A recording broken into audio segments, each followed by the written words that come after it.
전편에 이어서 계속됩니다. 전업투자연구 소장님의 부동산 법인 강습 계속 보시죠. 우선 이제 갭 투자 먼저 해볼게요. 뭐 갭 투자 다 아시죠? 갭 투자가 뭔지. 갭 투자가 뭔지도 모르겠다 하는 거는 뭐 갭이란 단어 뜻만 하면 되죠. 갭이 뭐예요? 차이. 차이를 이용한 투자. 그래서 전세가와 매매가의 차이가 적은 부동산에 투자하는 게 갭 투자예요. 서울 경기권 애들은 뭐 1억, 2억 되는 것도 갭 투자라고 얘기해요. 그래서 이럴 때는 소액 갭 투자를 한다고 제가 얘기하고요. 이거는 이제 소액 갭 투자를 해서 아파트를 사는 방법인데 총 3가지 방법이 있어요. 하나는 뭐냐? 집이 굉장히 낡았어. 구축 아파트 기준입니다. 구축 아파트에서 오리지널이에요. 오리지널이 뭐예요? 인테리어가 안 됐다는 거죠. 비어 있다는 거죠. 시설이 안 됐으니까 세입자 구하기가 힘들어. 그러니까 집주인이 그냥 아파트를 내놓는 거죠. 제일 싸요. 실거래가 중에 제일 싸게 등록되어 있어요. 매물 중에서도 가장 저렴해요. 그래서 어떻게 하냐? 내가 이거를 매수를 먼저 하죠. 그 다음에 인테리어를 하죠. 인테리어를 하면 어때요? 이 아파트에서 마지막으로 인테리어한 거기 때문에 내 아파트가 가장 깨끗하죠. 그럼 전세 구하기가 쉽겠죠? 전세를 구하죠. 어떤 사람이 하면 좋다? 저렴할 때 사지만 인테리어까지 해야 되니까 아파트 가격 플러스 뭐까지 있어야 돼요. 인테리어 비용까지 있어서 투자금이 좀 있어야 돼요. 1억짜리 공시지가 1억 이하짜리여도 어느 정도 필요해요? 1억은 있어야 돼. 그래서 8천만 원짜리나 사가지고 1,500이나 1,000 정도 인테리어를 해갖고 전세를 9천이나 9,500원을 맞춰서 1억 1,000에 던져서 버는 방법. 이게 오리지널 물건 구축에다가 투자하는 갭 투자 방법이에요. 초기 투자 비용은 커요. 인테리어를 할 줄 알거나 인테리어를 잘하거나 싸게 해주는 사람이 있으면 돈 벌기 쉬워요. 뭐 장기적으로 돈은 안 들어가지만 이래서 많이 필요한 게 뭐예요? 마이너스 통장. 한 1억 5천, 2억 정도의 마이너스 통장을 가지고 있는 사람들이 할 수 있는 가장 좋은 거. 오리지널이 제일 좋은 방법은 집을 비운 상태에서 인테리어를 하기 때문에 전세값을 높게 받을 수 있어요. 광주 같은 경우에는 전세값 굉장히 높게 받아요. 그게 굉장히 좋은 지역이거든요. 그래서 뭐 저 같은 경우에는 8천에 나온 거를 7,900에 샀죠. 100만 원 깎았죠. 그리고 전세를 8천에 맞춰가지고 낸 경우도 있고요. 요 아파트였어요. 그 타입은 리모델링 돼 있어. 이미 리모델링 되어 있어. 그래서 오리지널보다는 조금 비싸요. 왜? 인테리어 비용이 포함되어 있기 때문에. 초기 투자 비용이 오리지널보다 비싸기 때문에 투자 비용은 커져요. 그렇지만 인테리어가 되어 있기 때문에 세입자 구하기 좋아요. 이런 리모델링 되어 있고 비어있는 집은 어떤 경우에 하는 거냐. 내가 광주에 살면서 광주에 투자할 때는 이런 물건을 잘 안 해요. 이거 하는 게 나아요. 근데 내가 부산에 살면서 광주를 하고 싶다 그러면 이걸 하는 게 나아요. 리모델링 하기가 귀찮잖아. 왔다 갔다 하기 힘드니까. 그래서 이미 된 거에서 빈집을 사고 세입자를 맞추는 거죠. 이럴 때 많이 하는 게 그거죠. 계약 기간을 3개월 정도로 길게 잡고 어때요? 잔금 치르면서 세입자 받아갖고 잔금 치르겠다. 뭐 이때는 매도자가 잘 도와주느냐 안 도와주느냐, 부동산에 중개업자가 얼마나 일을 잘하느냐에 대해서 좀 갈리긴 하지만 전세하고 갭 투자. 이미 전세가 구해져 있는 거야. 9천에 8,500짜리. 갭 500만 원 투자하면 돼요. 이게 가장 높아요, 매매가로는.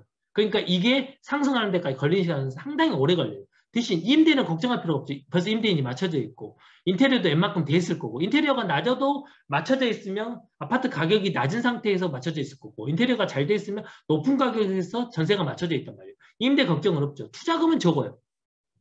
그렇지만 높게 샀기 때문에 수익률은 떨어져요. 실제로 전세하고 갭 투자 광주에서 아직도 500만 원 이하로 할 수 있는 물건이 저한테 한 달에 10건 이상 들어와요.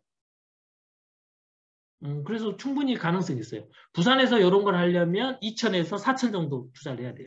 서울은 5천에서 1억 정도 필요해요. 그래서 소액인데 지역에 따라서 투자 비용이 틀려요.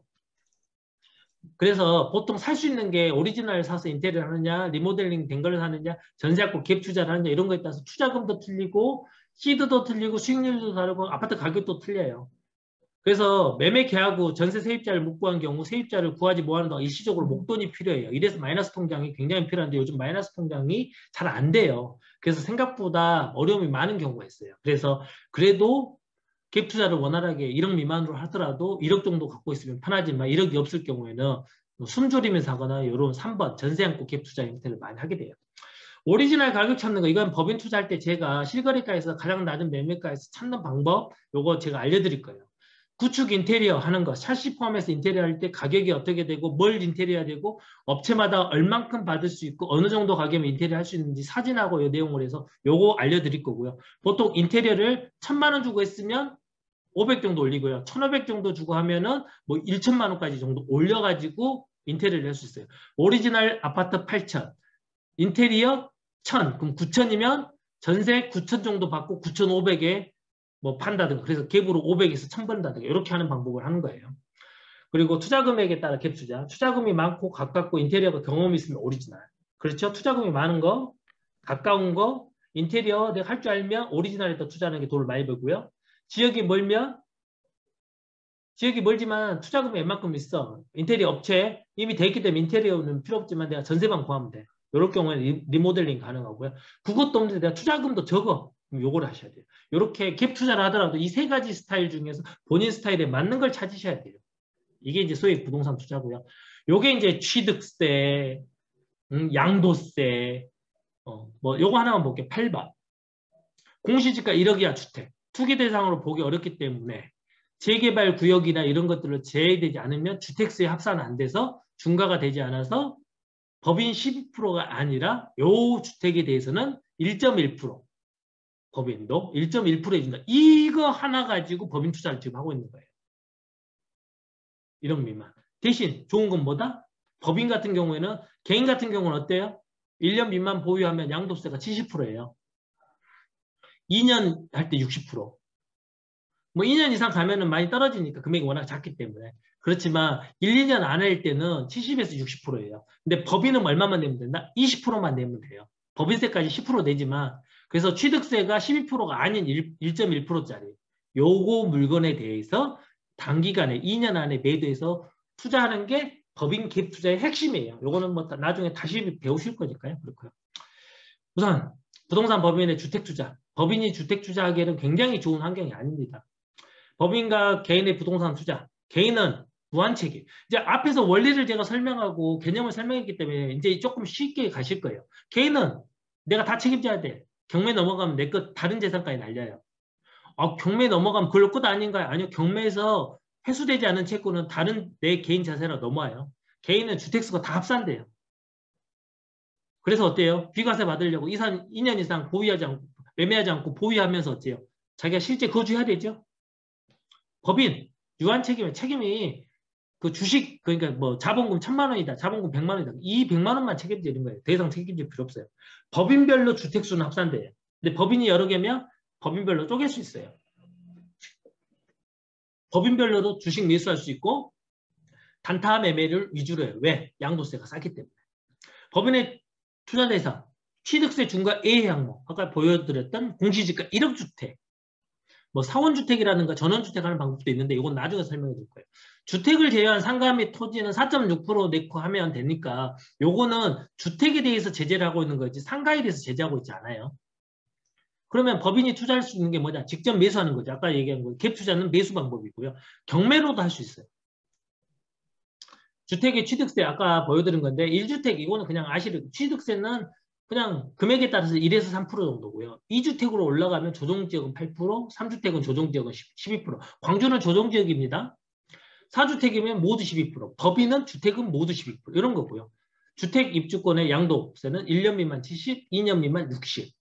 그런데 2년 이상이 돼서 기본세율이 6에서 45%라고 하더라도 이 얘기예요. 6에서 45%. 요 부분이에요. 구간. 요 부분이라 하더라도 중과가 돼서 2주택일 때는 20%를 중과돼서 6%면 26%, 45%면 65%, 3주택이면 30% 중과해서 6%면 36%, 45%면 75%가 된다는 거예요. 분양권은 2년 후에도 계속 60%. 분양권으로 돈 벌기 힘들어요. 법인의 취득세는 주택수 상관없이 무조건 12%. 취득세 중과 예외. 1억 미만 미만 아니죠. 1억 이하의 주택은 1.1%. 법인주택은 양도세가 추가과세라고 해서 20%. 이렇게 법인세 10% 있고요. 뭐 이렇게 되는데 보세요.